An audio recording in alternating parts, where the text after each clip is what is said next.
You never know when you look up on the internet a quote, if the person who that quote is attributed to really said that. So I'm hoping, I didn't do my proper research, but I'm hoping this truly was said by Nelson Mandela.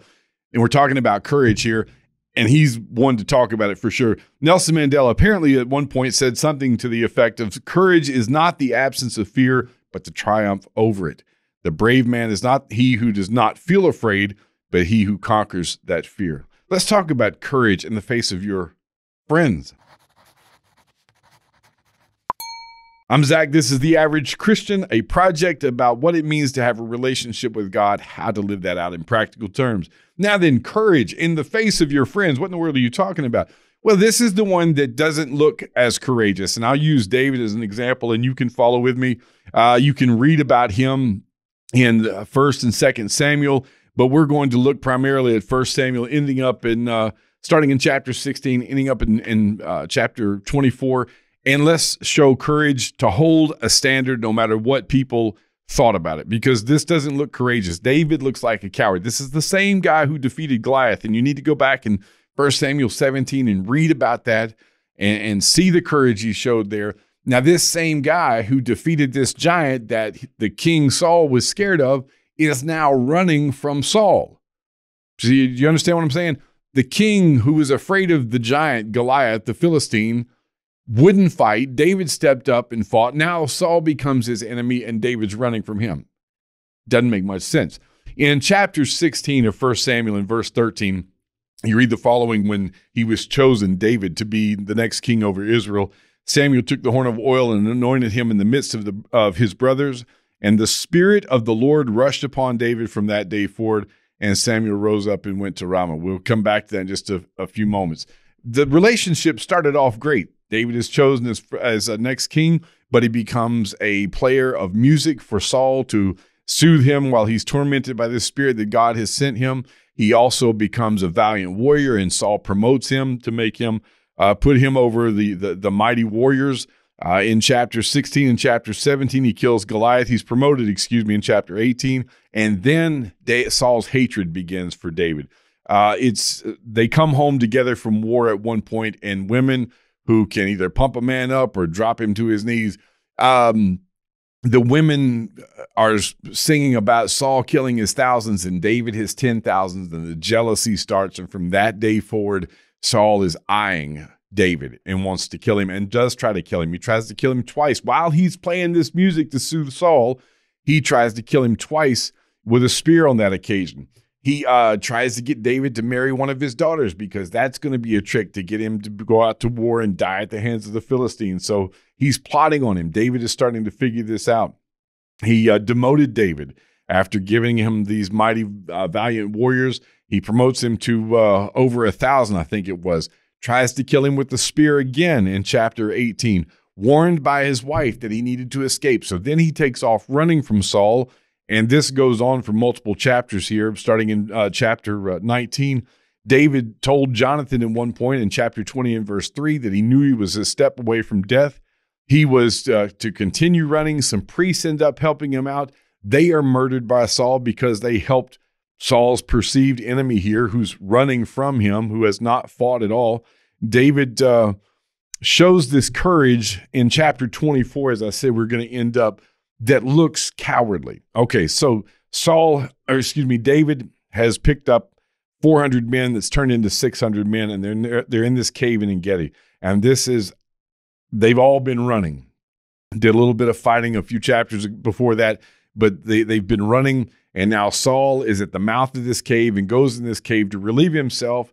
And notice here in chapter, I'm not going to read all of this necessarily.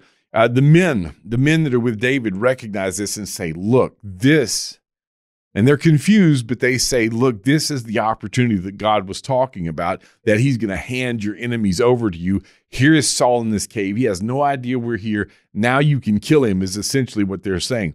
Well, this gets to David, and he starts feeling this a little bit, and he slips up on Saul and cuts off a corner of his robe. Now, as soon as he does that, his spirit turns, or his mind changes. Notice in chapter 24 in verse 6, he said to his men, "The Lord forbid that I should do this thing to my Lord." What?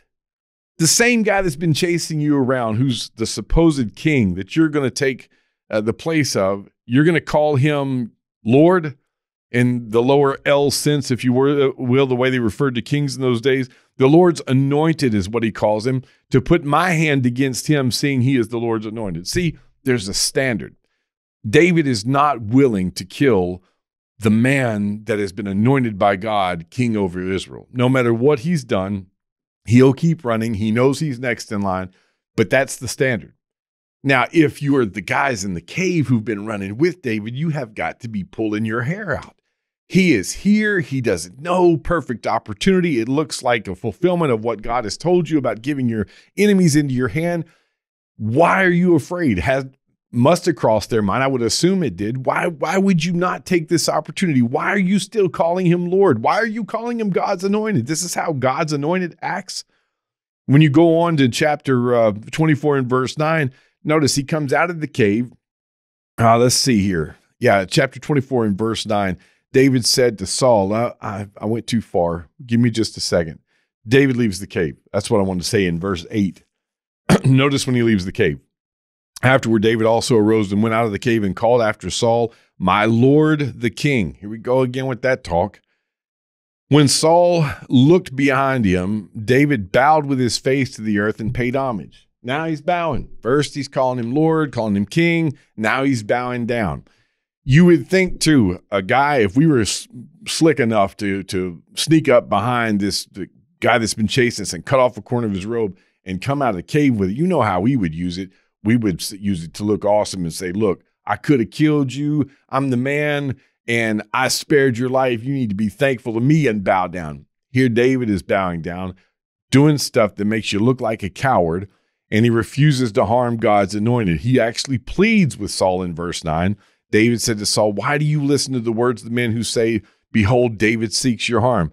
He refuses yet again in verse 10. Behold, this day your eyes have seen how the Lord gave you today into my hand in the cave, and some told me to kill you, but I spared you. I said, I will not put out my hand against my Lord, for he is the Lord's anointed. If you've ever seen two guys, what looks like about to fight, and one comes in another, and the other starts pleading, please, please don't do this to me. Please, I didn't say what you think I said. The guy who's begging looks like a coward. That's David.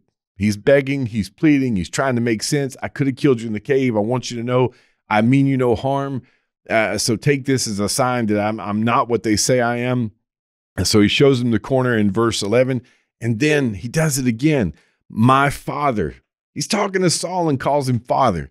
I mean, why won't this guy who has destroyed Goliath and done these great things, why won't he just kill Saul and get it over with? Why does he keep begging and pleading and giving these respectful terms? But David would let God take care of this. Read for yourself 1 Samuel chapter 24, verses 15 and 16. Look, what do we take out of this?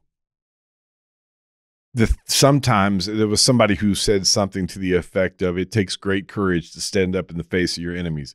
And it takes the same courage to stand up in the face of your friends. There are going to be times when courage looks like cowardice. And you and I have to hold to a standard, even if people around us are misguided, even if that makes me, especially with men, as much as we struggle with pride, even if that makes me look like a coward. David knew that there was a standard that is God's appointed man. I will not kill him. In fact, when Saul is killed, somebody brags about it, and David deals with them.